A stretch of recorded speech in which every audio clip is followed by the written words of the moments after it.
Ahora consideremos lo que van a lograr los que entren al supremo llamamiento. Como hemos visto, los hijos maduros son los que habrán entrado o que van a entrar a ese llamamiento y formarán dos ejércitos que van a predicar y manifestar el reino de Dios por 3 años y medio, justo antes de la venida física del Señor. A propósito, tengo un montón de preguntas que ustedes han pasado aquí.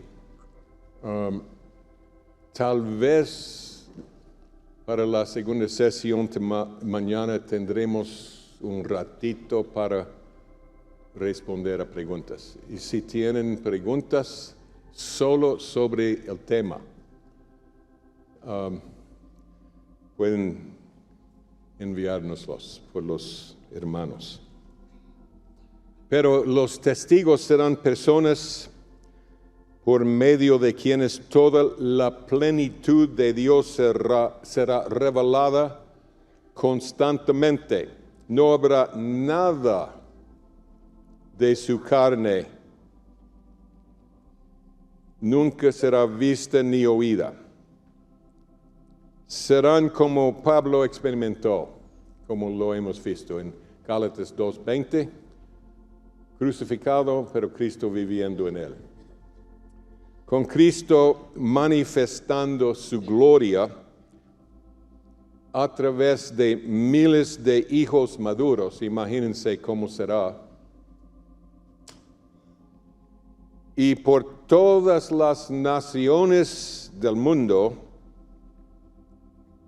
y haciendo milagros más grandes de los que hizo en su primera venida, Cristo haciendo los milagros, y el reino de Dios supliendo todas las necesidades de cualquier que responda a su presencia. Miles de millones de personas van a nacer de nuevo. La cosecha será tremenda. Y como he dicho por años, los que entren en esa visitación van a dar vergüenza a los evangélicos de hoy. ¿Así se dice?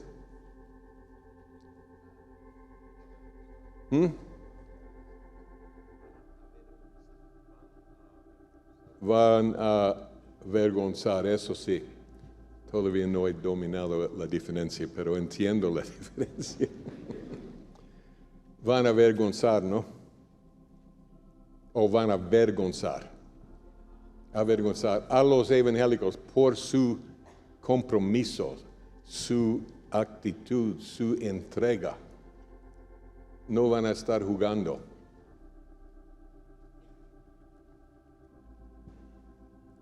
Bueno,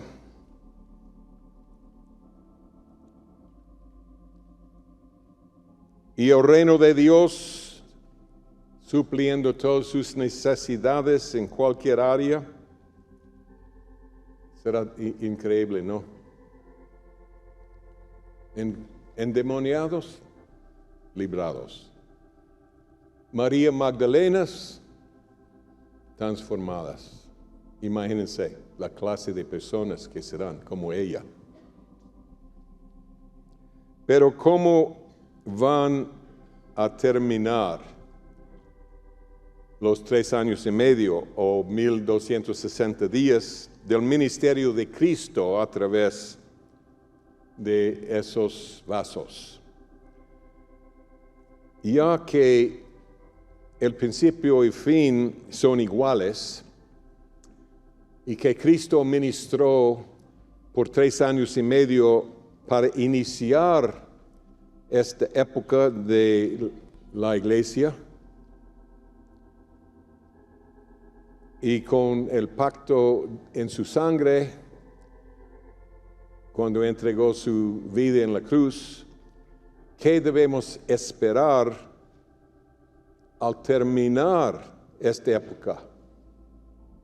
Con Cristo viviendo a través de personas a las que Cristo ha conformado a su imagen. No es difícil imaginar lo que va a suceder, ¿no? Para ver lo que la Biblia dice, necesitamos considerar algunas escrituras. ¿Cómo van a terminar el los del ministerio de aquellos vasos preparados, los dos testigos? Hemos visto que el Señor va a hacer un nuevo pacto con su pueblo en el fin.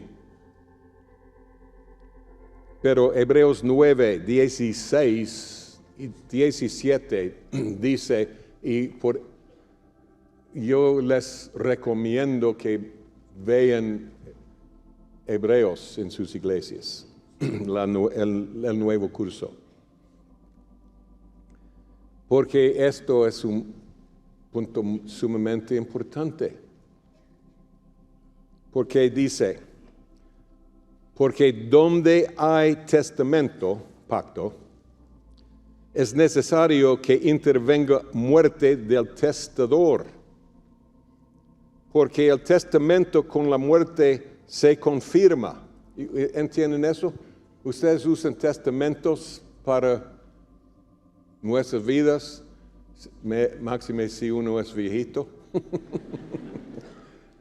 Un testamento explica lo que van a hacer con nuestra ropa.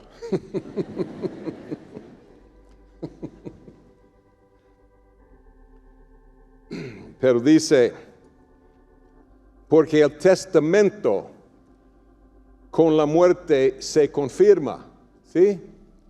Si tengo un testamento sobre mi ropa, nadie va a dividir mi ropa antes de que muera, ¿no? El testamento con la muerte se confirma, pues no es válido entre tanto que el testador vive. ¿Y quién es el testador del testamento, el nuevo pacto?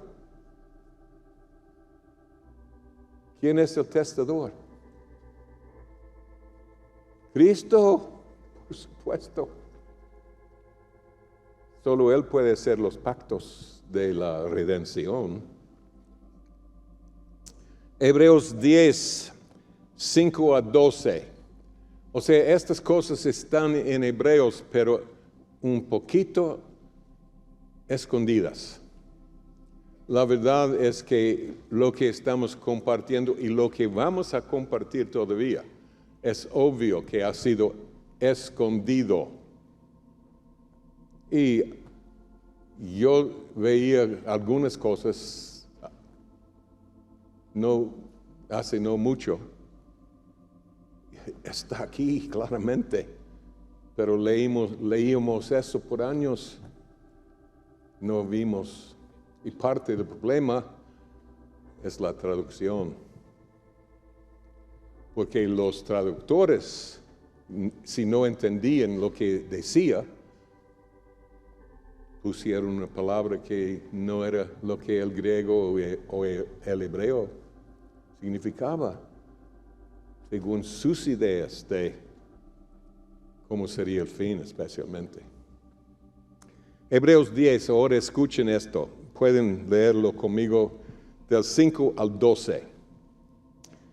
Dice, por lo cual, hablando de Cristo, entrando en el mundo, dice, sacrificio o ofrenda no quisiste, mas me preparaste cuerpo. Entonces dije, he aquí que vengo, oh Dios, para hacer tu voluntad. Fíjense en esa frase, hacer tu voluntad. Verso 9, Y diciendo luego, he aquí que vengo, oh Dios, para hacer tu voluntad.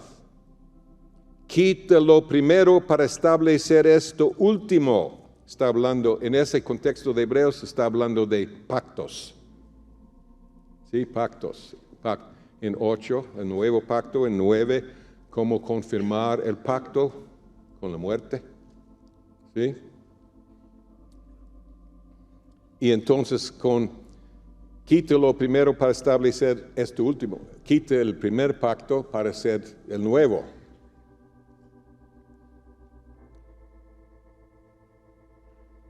Verso 10. Y en esa voluntad somos santificados mediante la ofrenda del cuerpo de Jesucristo. Amén. ¿Están allí?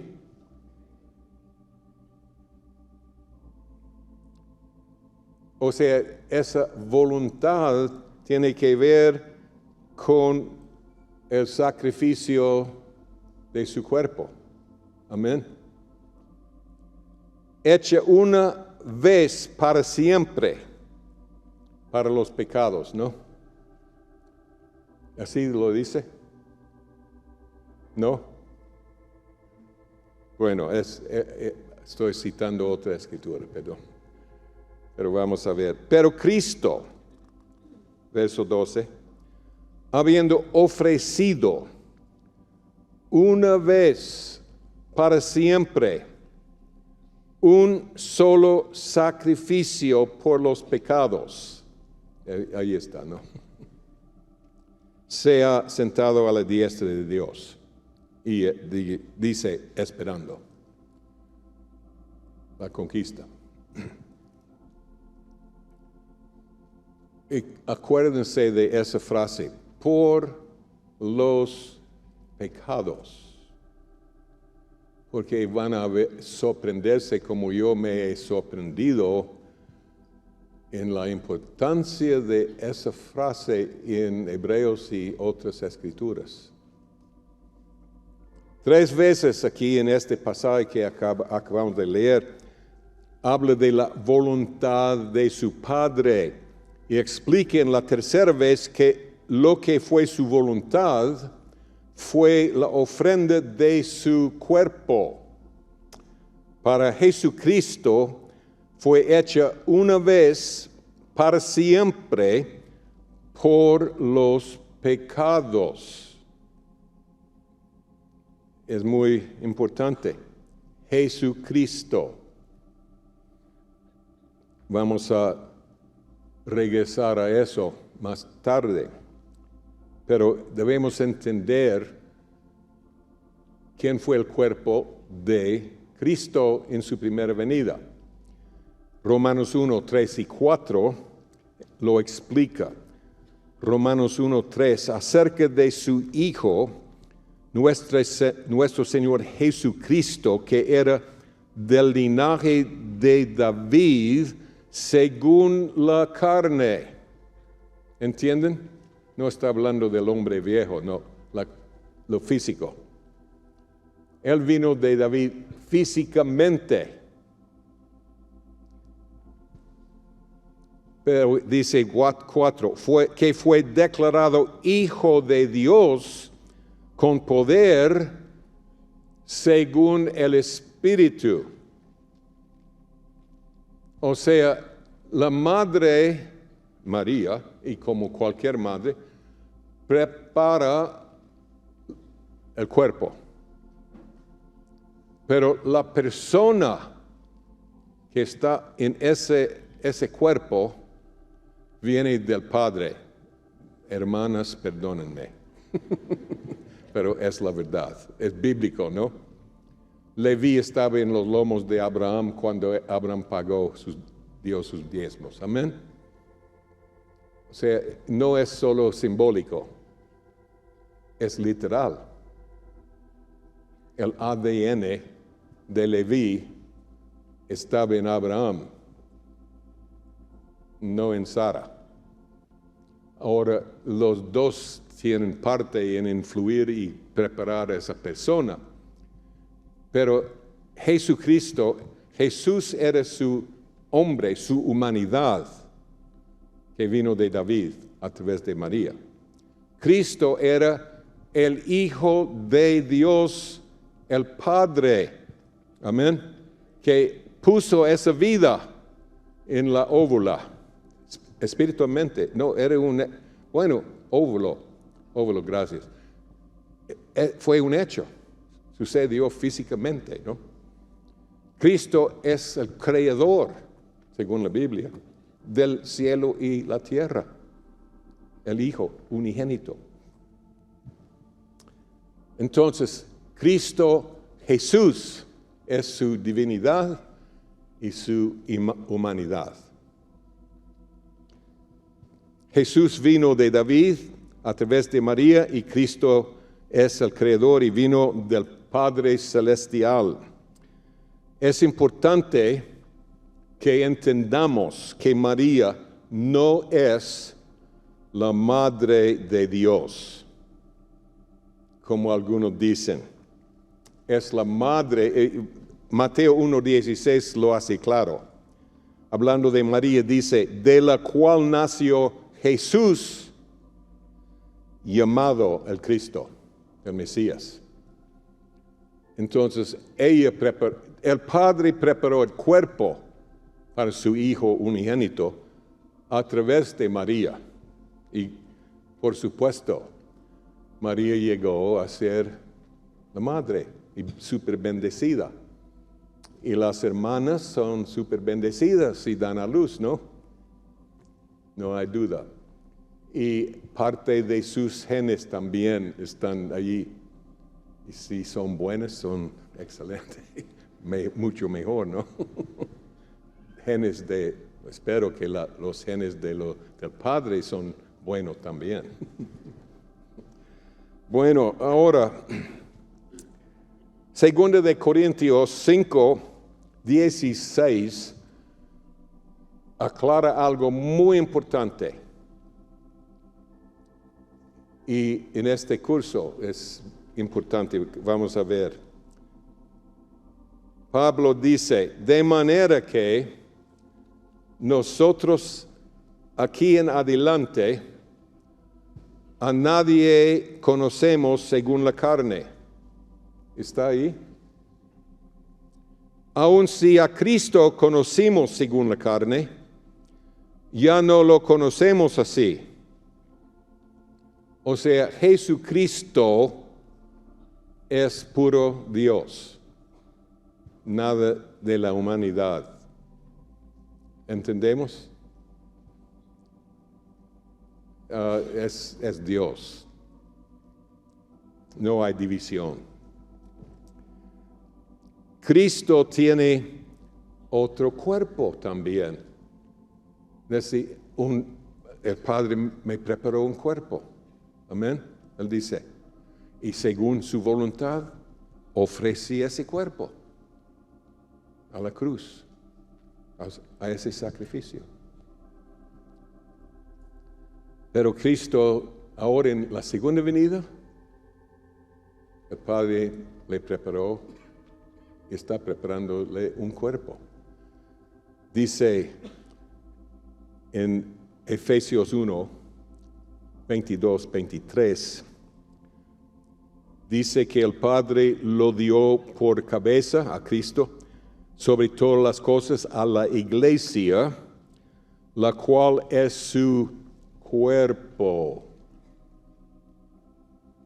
La plenitud de aquel que todo lo llena en todo, o sea, la iglesia es como su cuerpo y es la iglesia que tendrá la plenitud de Cristo como Pablo pidió en su oración.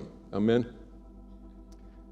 El Padre preparó el cuerpo de Jesús para Cristo, su Hijo eterno, y pudiera vivir a través de un cuerpo humano que se llamaba Jesús, y hace 2000 años entregó la vida de ese cuerpo físico cuando Cristo fue a la cruz. Ahora, en el fin, veremos que va a entregar la vida de su cuerpo espiritual, la iglesia, en los eventos de su segunda venida. Va a suceder por medio de los dos testigos de Apocalipsis 11. Cristo va a cumplir la voluntad del Padre, que otra vez será la ofrenda de su cuerpo, como en el principio, amén, principio y fin. Pero esta vez no es para pecado. Y vamos a ver que la Biblia lo hace muy claro. No es mi idea. Y la Biblia enfatiza eso. No por pecado. Veremos para qué será la ofrenda de su cuerpo. Ahora, regresando a los dos testigos, acordémonos que los testigos son dos ejércitos que se componen de los hijos maduros de Dios, que han sido conformados a la imagen de Cristo. Pero, otra vez la pregunta, ¿hasta qué punto pueden ser conformados a la imagen de Cristo? Como vimos en Efesios 4:15, dice que pueden crecer en todos los aspectos en aquel que es la cabeza, es decir, Cristo. Todos los aspectos. El aspecto más impactante es su oferta de su vida en la cruz, ¿no? El sacrificio. Es lo más importante, impactante, ¿no? Dado que pueden crecer en todos los aspectos de Cristo, entonces el morir y vencer la muerte por medio de una resurrección sería algo que se debe esperar en el proceso de ser conformados a su imagen, ¿no? Si no sucede, entonces no habrían crecido en todos los aspectos de Cristo, solo en algunos. En Hebreos 10:9, que ya citamos y que está en el contexto de la muerte del cuerpo de Cristo, dice: quítelo primero para establecer esto último. Hemos visto que el nuevo pacto será establecido durante la segunda venida de Cristo, claramente en Ezequiel, Jeremías, ¿no? Y es lo que está ocurriendo a través de los dos testigos. Y Cristo en su plenitud estará viviendo en ellos, y como Hebreos 9 dice que tiene que ser confirmado el testamento por la muerte del testador, que obviamente solo Cristo puede darnos los pactos divinos. Una pregunta lógica es: ¿cómo sería posible que los hijos maduros que han sido conformados totalmente a la imagen de Cristo y que tienen toda la plenitud de Cristo viviendo en ellos, no van a entregar sus cuerpos al terminar sus ministerios como Cristo hizo al terminar su ministerio? Amén. Y recuerden el hijo varón, que ya con toda seguridad es una compañía, ¿no? Ellos vencieron a Satanás. Recuerden la última parte, menospreciaron sus vidas hasta la muerte. O sea, no tenían miedo de morir. Desde su nacimiento espiritual, cuando fueron arrebatados al trono. Allí empezó la batalla y ellos ganaron. y ganaron por la sangre, por su testimonio, y menospreciaron sus vidas hasta la muerte. O sea, estaban luchando, pero sin temor de ser conquistados o matados. Buenos soldados, como los japoneses en la Segunda Guerra Mundial. Y como los musulmanes, ellos quieren morir en la guerra, porque van a tener 72 vírgenes. ¿No saben eso? ¿Cuántos sabían eso? ¿Ven, testigos? Ven a los testigos. Son casi musulmanes ya. Conocen la doctrina y el galardón. Qué locura, ¿no? Qué espíritu de Mahoma.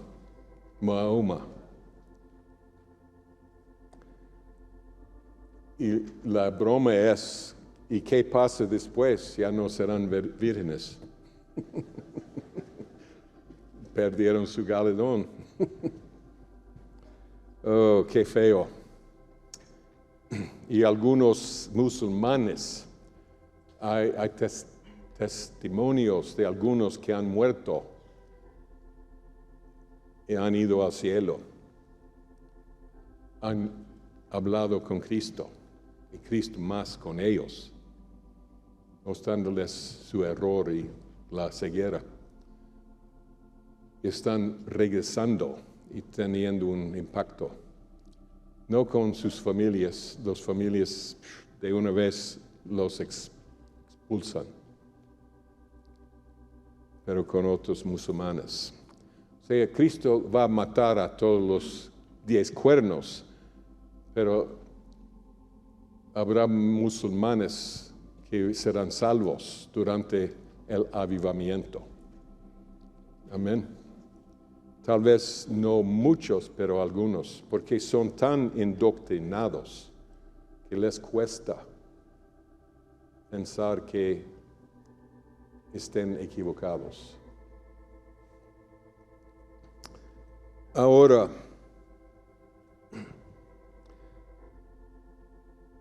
es difícil creer o pensar que los 2 testigos, al terminar su ministerio, que no van a terminar su vida como Cristo terminó su vida en la primera venida, porque es Cristo en ellos, ¿no? Cristo está haciéndolo todo. Cristo estará manifestando su vida y naturaleza a través de los cuerpos de los testigos. Es decir, eso mismo va a suceder otra vez y a través de los cuerpos, el cuerpo que el Padre ha preparado para el Señor, la iglesia. Bueno, esa parte, 2 ejércitos, es la sulamita. Amén. 2 ejércitos. Ahora la gloria del fin de los testigos. En Hebreos 10, 12 y 13 dice, pero Cristo habiendo ofrecido una vez para siempre un solo sacrificio por los pecados. Vemos esto otra vez y vamos a ver la importancia de esta frase, por los pecados. Esta aseveración viene en Hebreos justamente después de mostrar que Cristo va a volver a poner su vida a través de los testigos, o sea, su cuerpo. Pero ¿qué pasó con el cuerpo de Cristo en su primera venida después de su muerte?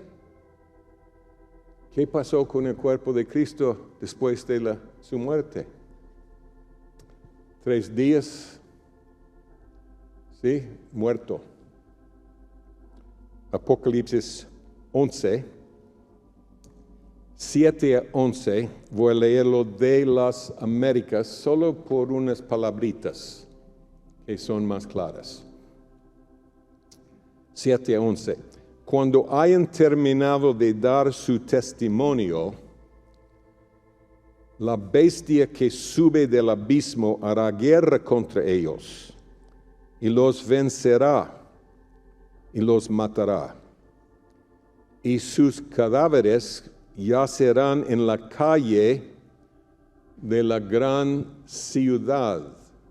Acuérdense de esa frase, la gran ciudad, y en la calle de la gran ciudad. Y ahora sigo leyendo, que simbólicamente se llama Sodoma y Egipto, donde también su Señor fue crucificado. Y gente de todos los pueblos, tribus, lenguas y naciones. Oh, sí, no hay duda. Está hablando del planeta. Amén. Contemplarán sus cadáveres por 3 días y medio. Y eso solo es confirmación de la muerte de Cristo en un jueves. Porque la Biblia habla muchas veces en números redondos. Como jueves es mediodía, ¿no? Pero todo el jueves, todo el viernes, todo el sábado y el domingo.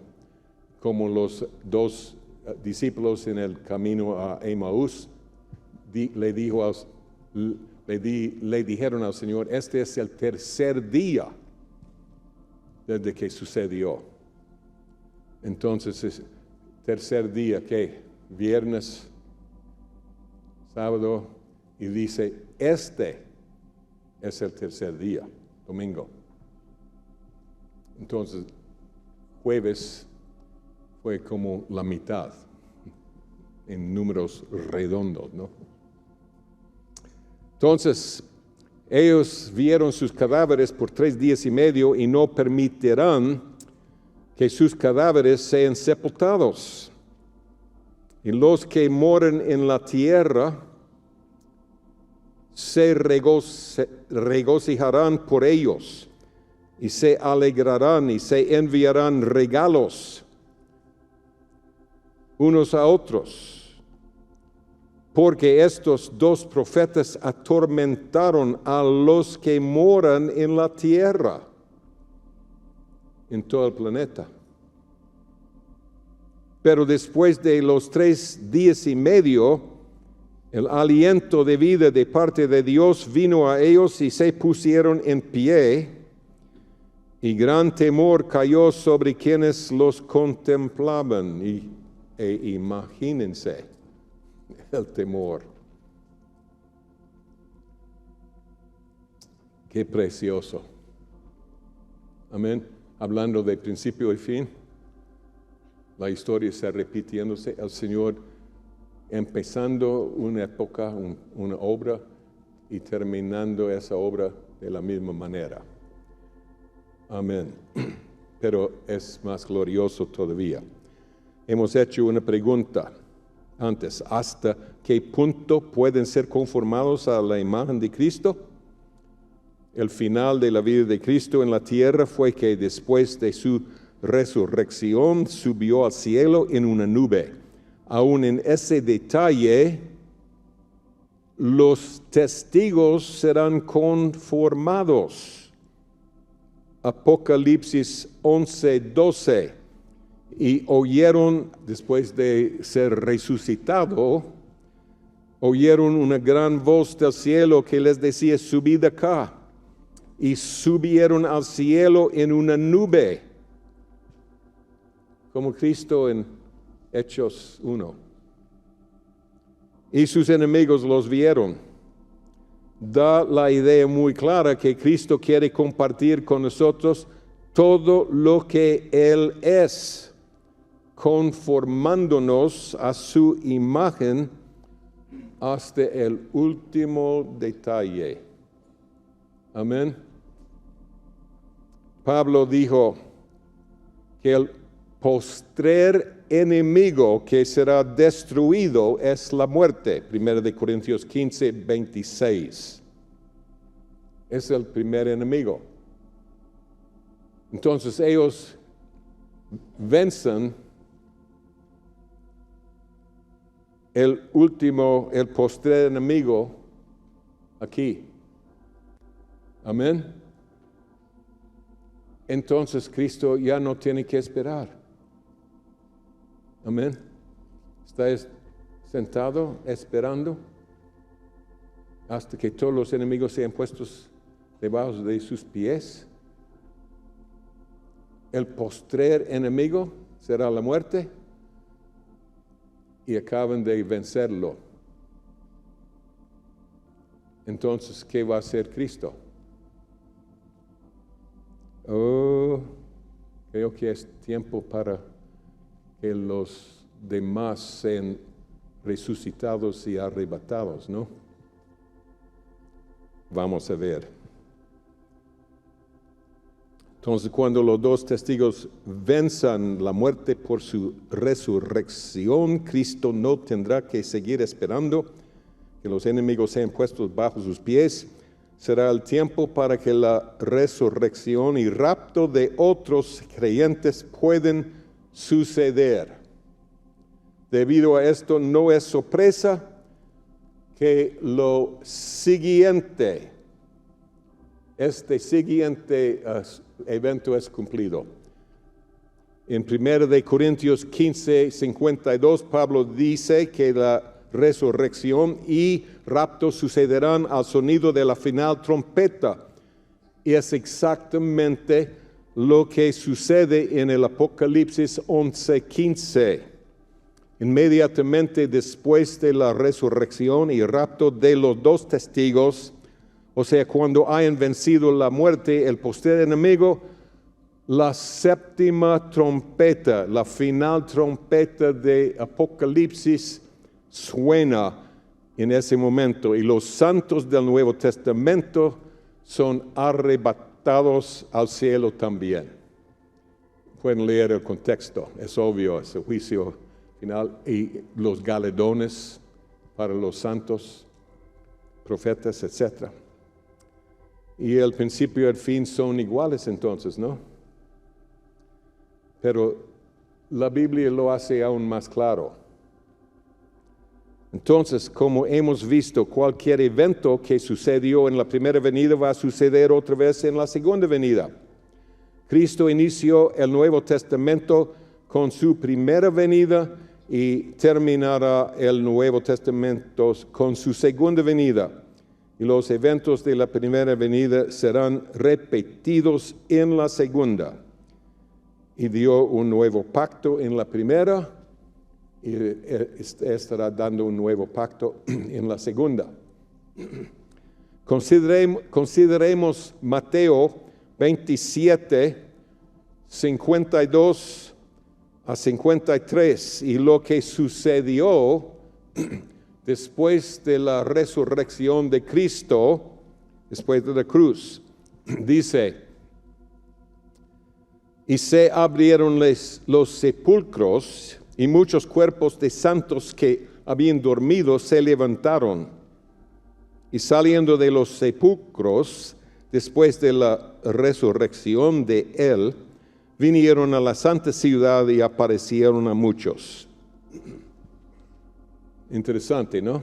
Después de su resurrección. Quiero enfatizar algo aquí. Todo lo que suceda en y a través de los hijos maduros, otra vez un énfasis, en el fin, será Cristo mismo haciéndolo todo. Ya vimos que cuando Cristo haya puesto su vida, ha muerto a través de los testigos y habrá resucitado, y que inmediatamente la séptima trompeta suena y la resurrección y rapto sucederán. Esto fue el orden de eventos en su primera venida. Primero Cristo resucitó y después otros del Antiguo Testamento resucitaron. No dice todos a propósito. Una idea, hay requisitos, como en la segunda venida.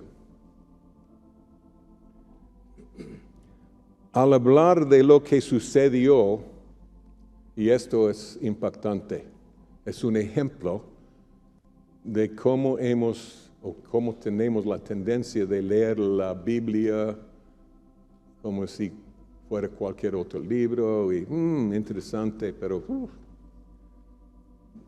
no meditamos tanto en la palabra.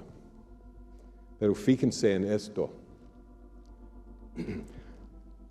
Al hablar de lo que sucedió después de la cruz, Pablo dice en 1 Corintios 15:20 esto: mas ahora Cristo ha resucitado de los muertos. O sea, es un evento pasado en esa época, ¿no? Cristo ha resucitado de los muertos, primicias de los que durmieron, es hecho. Y como vimos en Mateo 27, santos del antiguo resucitaron después de su resurrección. Amén.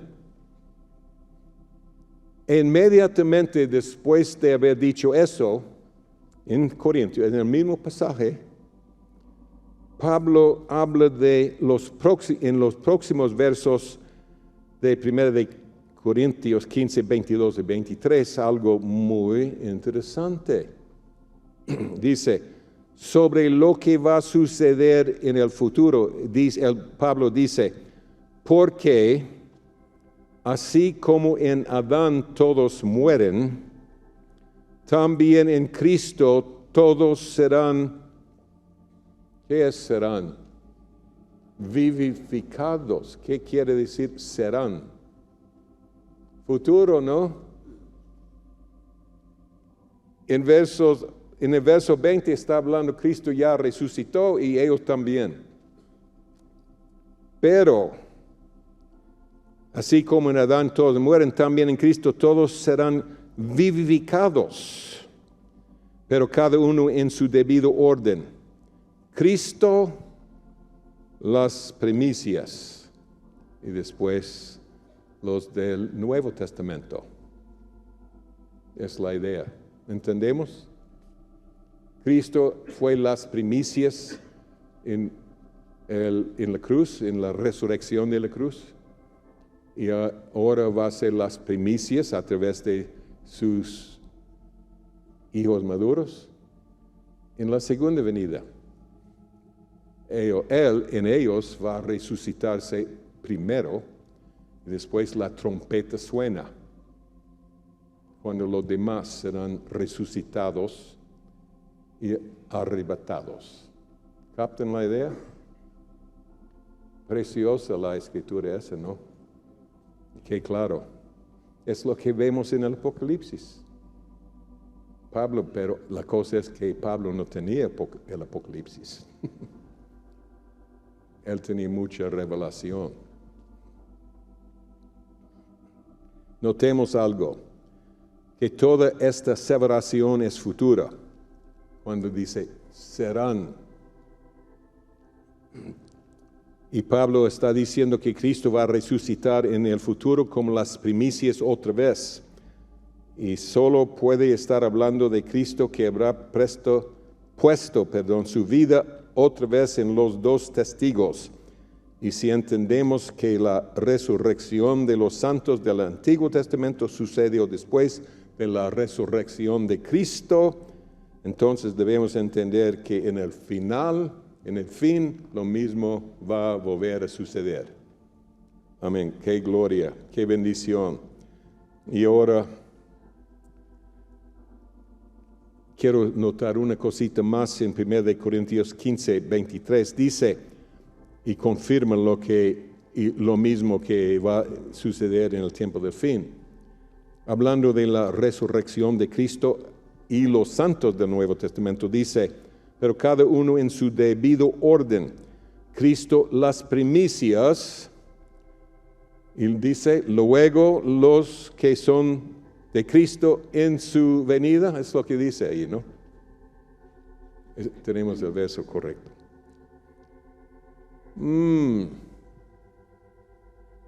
Fíjense, Cristo las primicias, luego, o sea, ya es bastante claro, Cristo va a resucitar en ¿quiénes? En los testigos. Amén. Si son una multitud o no, Cristo va a resucitar a los testigos, en ellos. Pero dice, luego, los que son de Cristo en su venida. Oh, ¿cómo es eso? Sí, segunda de Tesalonicenses 4:15-17 dice que la resurrección y el rapto sucederán en su venida.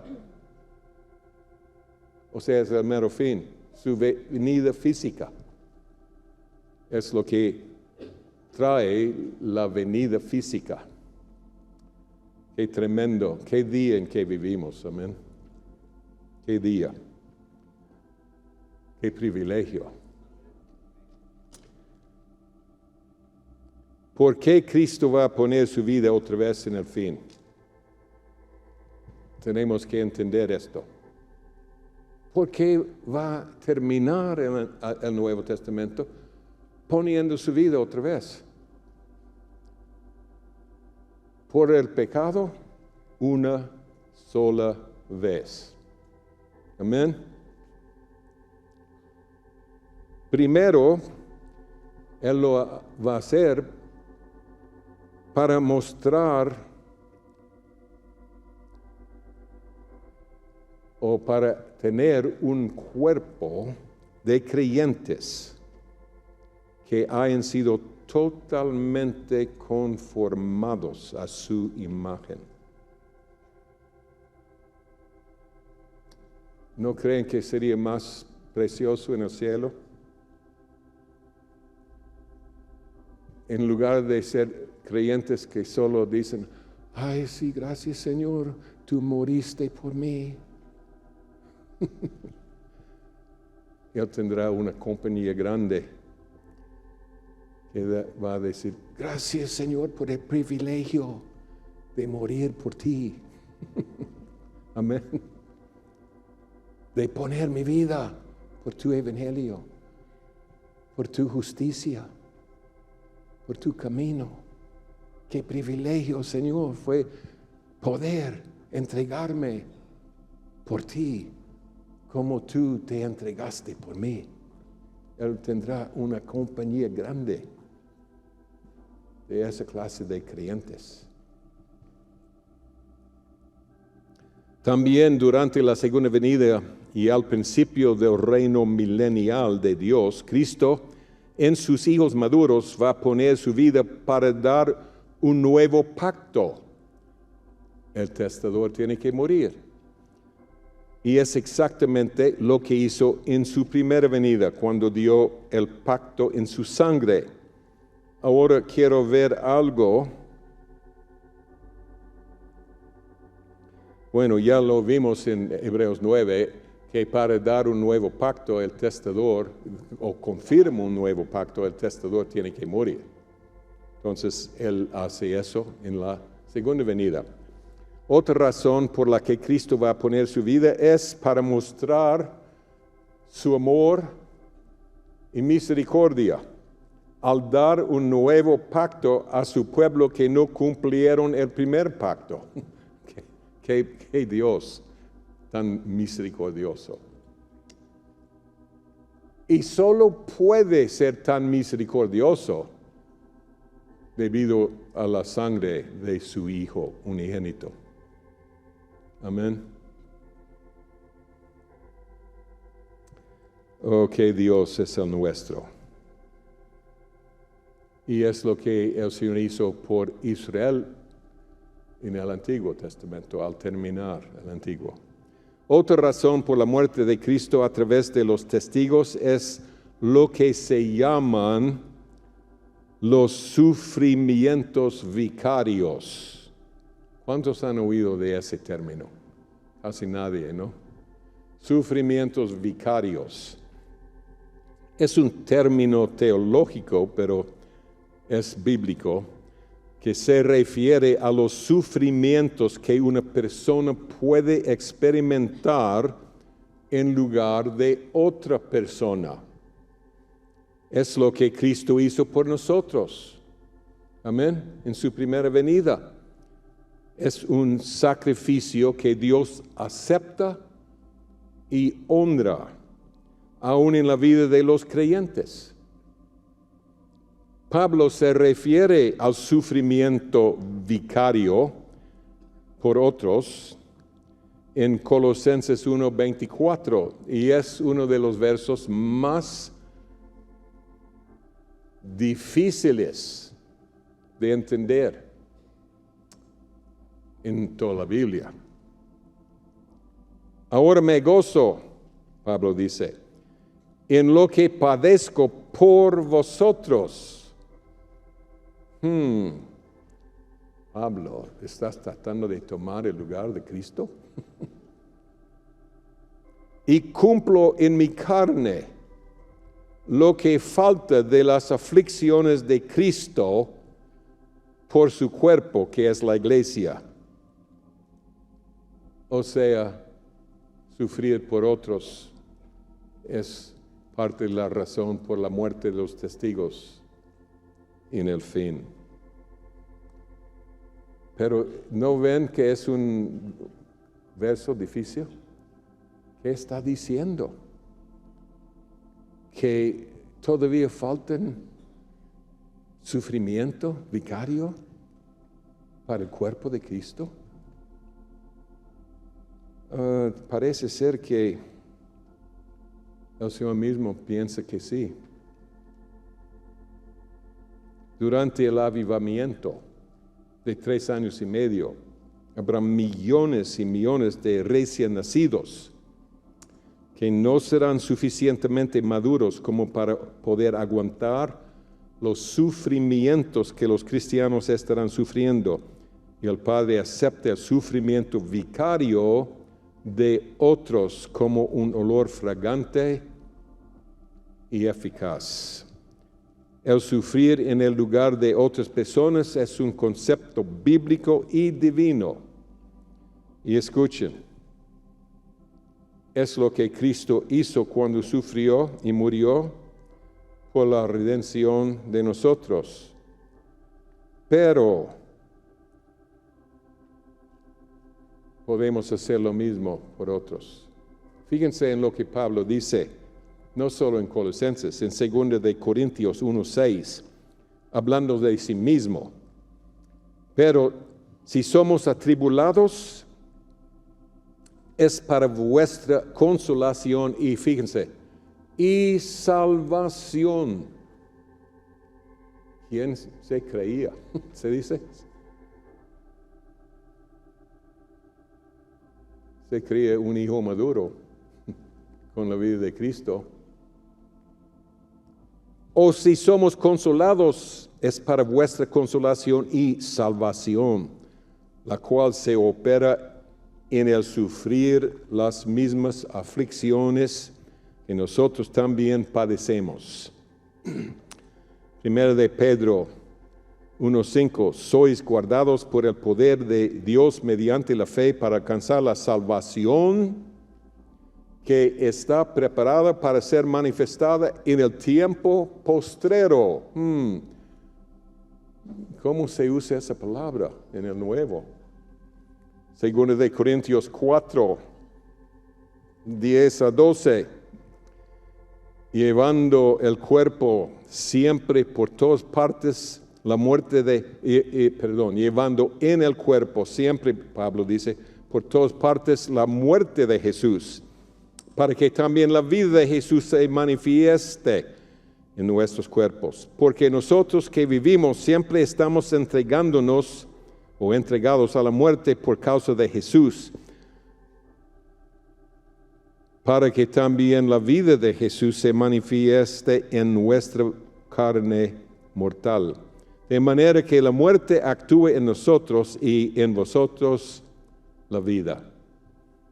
Es sufrimiento vicario.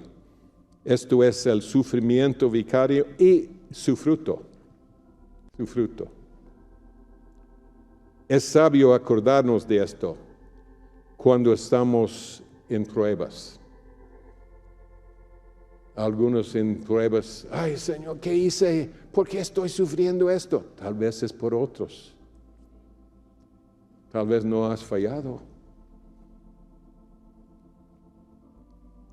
Y pueden producir fruto eterno en otros, pero a la vez una heredad eterna para ti. Amén. Una heredad eterna en el cielo.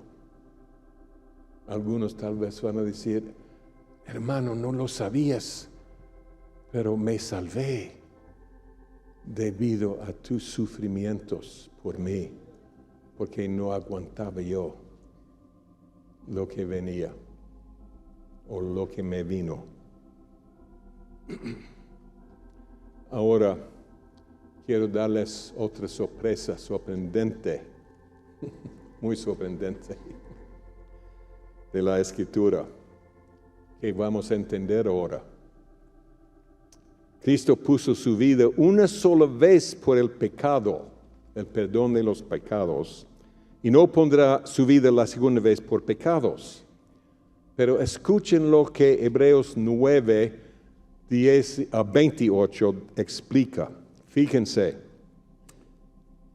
cito, Cristo fue ofrecido una sola vez para llevar los pecados de muchos y aparecerá por segunda vez sin relación con el pecado para salvar a los que le esperan. ¿Estamos esperándolo? Él viene para salvar a nosotros, a su gente, a sus millones de recién nacidos. Amén.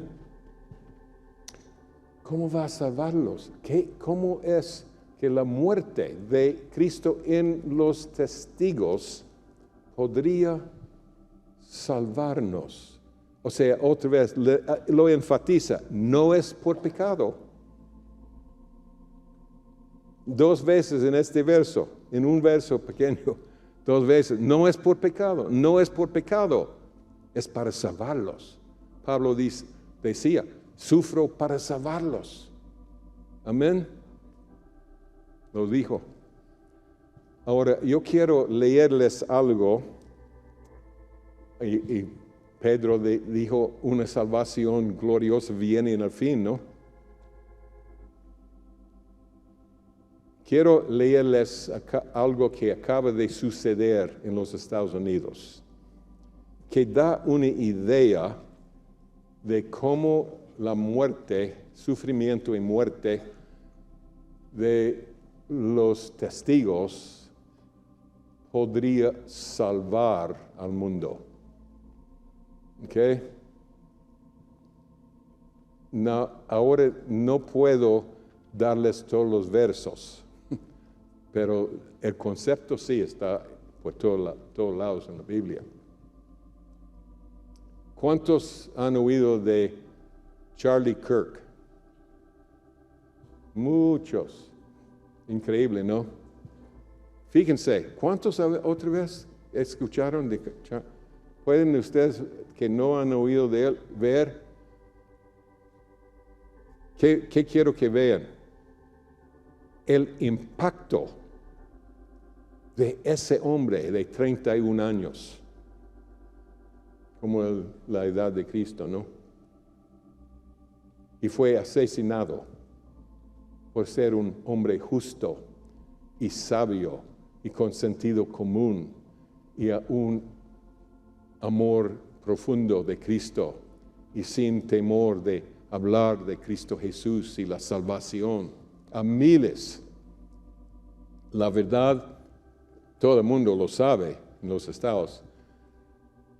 El presidente Trump no hubiera ganado la elección sin la influencia de Charlie Kirk. Ahora voy a leerles algo sobre esta situación y ver el impacto. Acaba de suceder algo en los Estados Unidos que nos da un indicio muy bueno de lo que podría suceder cuando hay miles de muertos por todo el mundo que sucederán en el mismo tiempo. Un hermano que se llamaba Charlie Kirk estaba afectando a millones de gente. Calculan que 1 billón, y fíjense, aquí en Guatemala.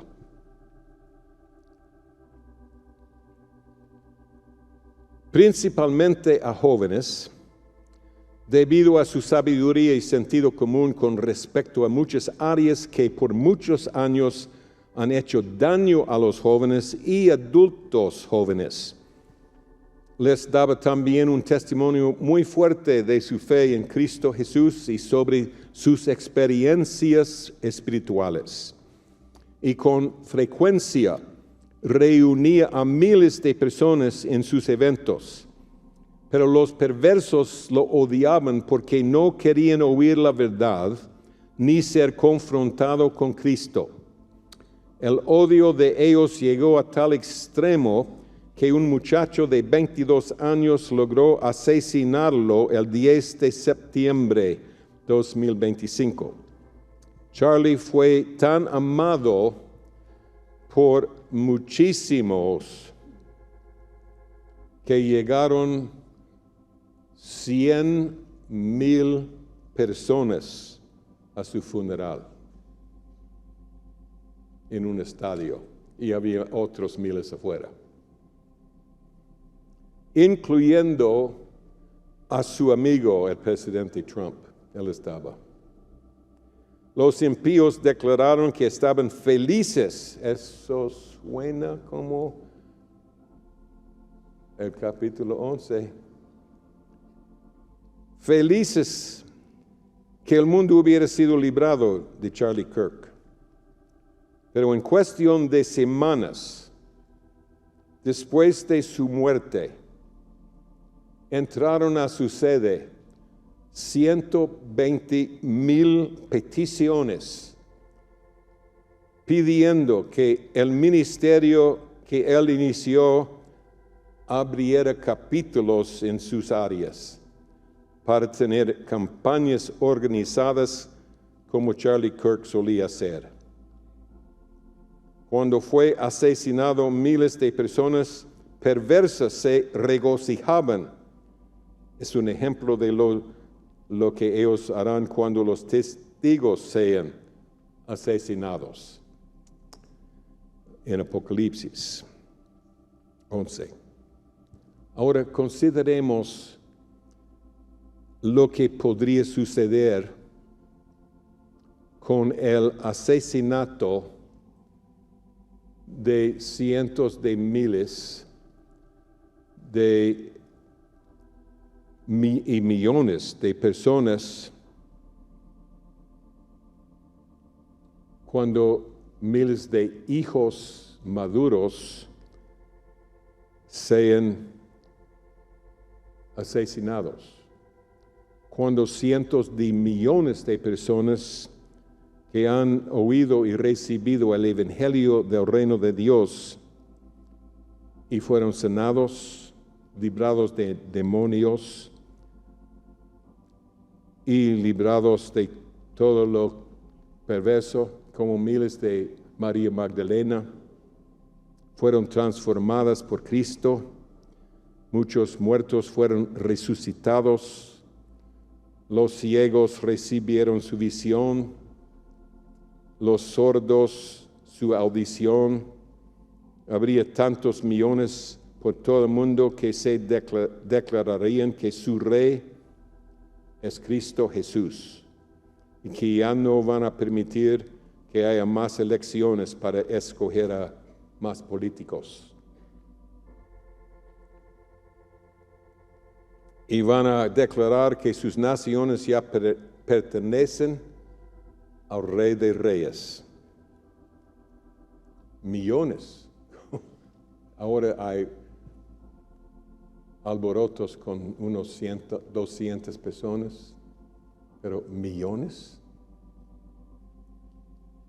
Además, dentro de unos pocos días, según lo que la Biblia nos dice, Cristo regresará físicamente para tomar control e iniciar la batalla de Armagedón, para eliminar la que conquistaba resistencia y con su autoridad. Amén. Glorioso será. Algo semejante es casi inevitable. Algo así sucederá. Imagínense los millones y millones transformados por el evangelio del reino que ha transformado sus vidas, librados sus vidas de cualquier situación. Y ahora los autores son matados. Sus hermanos en Cristo, el Señor mismo en ellos, matado.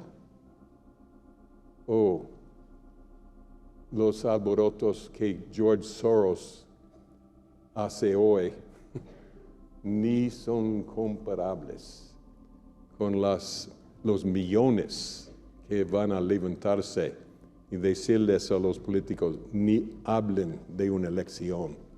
Cristo es el rey aquí. Y en cuestión de días máximo, Cristo va a estar allí para confirmar sus palabras. Amén. Oh, qué gloria. La gloria que veremos si estamos vivos. Y si no, creo que estaremos viéndolo desde el cielo. Amén. Pablo, siendo un ejemplo de cómo serán los hijos maduros, experimentó muchos sufrimientos y finalmente puso su vida como mártir en Roma, como esos hijos van a ser por todo el mundo, en todas las naciones. No murió por los pecados de otros, Pablo no murió por los pecados de otros, sino que terminó su vida experimentando los sufrimientos vicarios a que se refirió en Colosenses. Amén. Ahora, no iba a mencionar eso, pero vale la pena tal vez. En capítulo 13 de Apocalipsis, dice al mundo, ¿quién puede hacer guerra contra la bestia? Capítulo 14, hay 144,000 con el Señor en el monte Sion, en la iglesia, amén, monte Sion. La Biblia dice que es la iglesia. Recuerden que hay 12,000 de cada tribu, de 12 tribus. Yo estoy convencido de que los 144,000 son los 12 ejércitos de los hijos maduros. Hace años lo estaba preguntándolo, Señor, ¿será que solo hay 144,000? Él me habló claramente que el número no limita a nadie. La puerta está abierta. Pero Él sabe cuántos van a responder. ¿Queremos responder? ¿Queremos hacer lo que Pablo hizo, extendiéndose hacia la meta del premio del supremo llamamiento en Cristo Jesús, de Dios en Cristo? ¿O queremos descansar?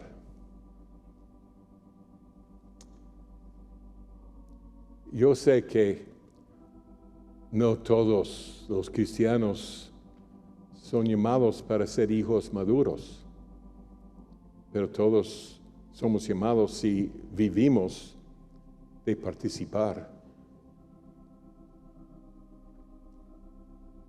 y sacando un cálculo, y el Señor me dijo, no hay límite de espacio. La puerta no es cerrada, porque ya llegó al número límite. No, el número de esa referencia es porque el Señor sabía cuántos iban a responder.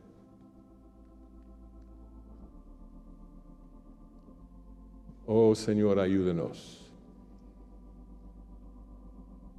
Atráenos.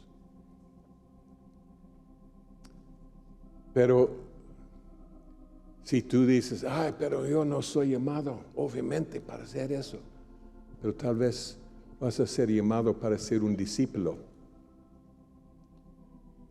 Yo estoy bastante convencido de que, bueno, son el número de los hijos maduros, pero eso hice un cálculo sencillo y si recuerdo, cada uno afectará 55,000.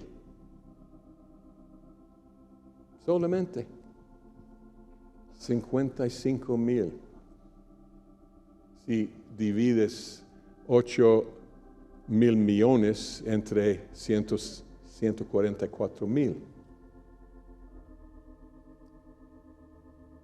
Solo 55,000. Pero casi no hay duda que los hijos maduros, Cristo mismo, mejor dicho, en ellos, va a hacer lo que Él hacía, principio y fin. Él pasó básicamente el primer año de sus 3 años y medio escogiendo a sus discípulos, los 12. Hizo solo 2 milagros pequeñitos, en comparación con lo que hacía después, antes o después con multitudes, presenciándolo, eran muy pequeños. Ese primer año, pero debemos pensar, si no soy un hijo maduro, tal vez puedo ser un discípulo de uno. Amén. Oh, si no soy un discípulo, tal vez seré yo como el sobrino de Pablo, una clave para rescatar la vida del hijo maduro. Como ese sobrino hizo, Pablo fue ejemplo de todos que iban a venir. Y es obvio que fue nacido fuera de tiempo. No fue el tiempo para los hijos maduros todavía. Es un evento en el mero fin. Entonces, Él nos muestra cómo va a ser la vida de cada uno de esos hijos maduros. Y van a tener discípulos. Pablo tenía discípulos. Amén. Varios que viajaban con él. No sabemos si era 12 o no. Pero es hay número o nombres para casi ese número. Entonces, esa puerta está abierta. También, cualquier cosa que, imagínense, solo un evento en la vida de ese sobrino.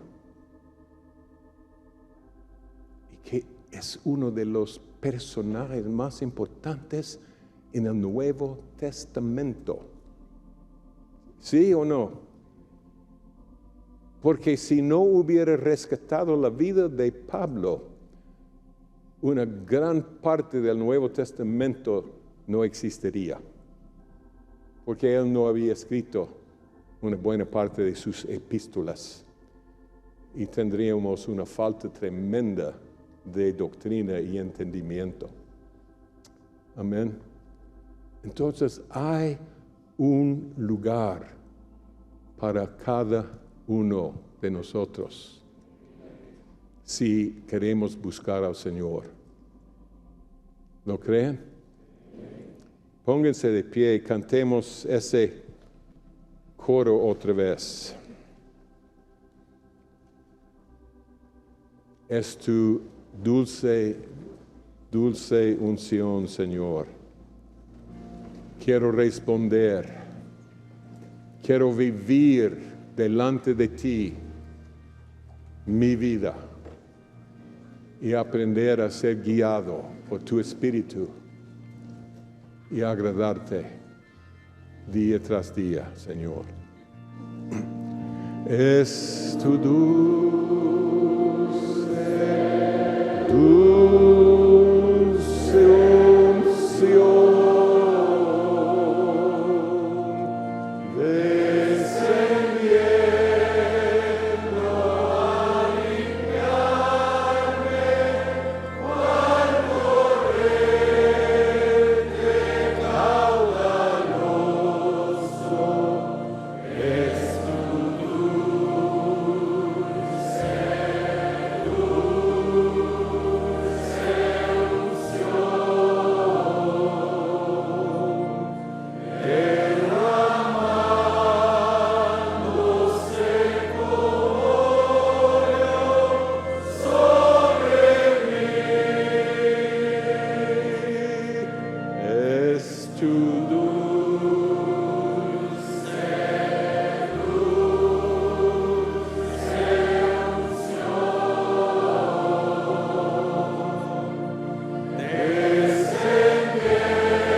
escogidos, estos tiempos serían acortados, Señor. Enséñanos a contar de tal modo nuestros días, Señor, para buscar ser transformados por tu carácter y naturaleza, Señor, porque necesitamos tu poder en esta hora final. Envía, Señor, de tu trono ese aceite fresco y úngenos. Unge a tu iglesia, Señor, en esta hora final, por favor.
Le dijo el Señor a Pedro en aquel día: Pedro, ¿me amas? Pedro, ¿verdaderamente me amas? Esa misma pregunta tu Dios te hace este día a ti. ¿Verdaderamente me amas? ¿Amas mi palabra? ¿Verdaderamente menosprecias las algarrobas de este mundo, las cosas temporales de esta vida? Verdaderamente lo que dice tu boca está de acuerdo con lo que dice tu corazón. Verdaderamente estás comprometido, estás entregado, amas mi palabra de todo tu corazón, con toda tu alma, con toda tu mente, con todas tus fuerzas, porque el que me ama mi palabra guardará, y mi Padre le amará, y vendremos y haremos morada con él. Aleluya. Oh, sí, Señor. Tal vez no sientes que tienes el llamamiento para ser un hijo maduro, que no eres digno. Pero que si serías como María Magdalena, ella no se sentía digna. Pero aquel que es perdonado mucho, ama mucho. Ella lo amaba más que incluso los discípulos. Fue escogida para darle la bienvenida de la tumba. Es obvio que estando a sus pies adorándole, el Señor le lo permitió porque ella sabía adorarle, como los discípulos no sabían. Su adoración era más profunda que la de ellos. Por eso el Señor la escogió. Tal vez no serás un hijo maduro, pero que de un Zaqueo, que de otros, de los ciegos, los sordos, los que han recibido un toque para ser testimonios de la grandeza de Cristo Jesús. Es lo que el Señor busca, personas que lo amen. No está buscando gente que busca grandeza, sino gente que lo amen para hacer su voluntad y agradarlo. Amén. Señor, que te agrademos cada día,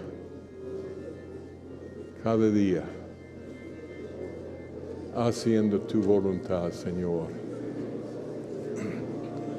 Es tu dulce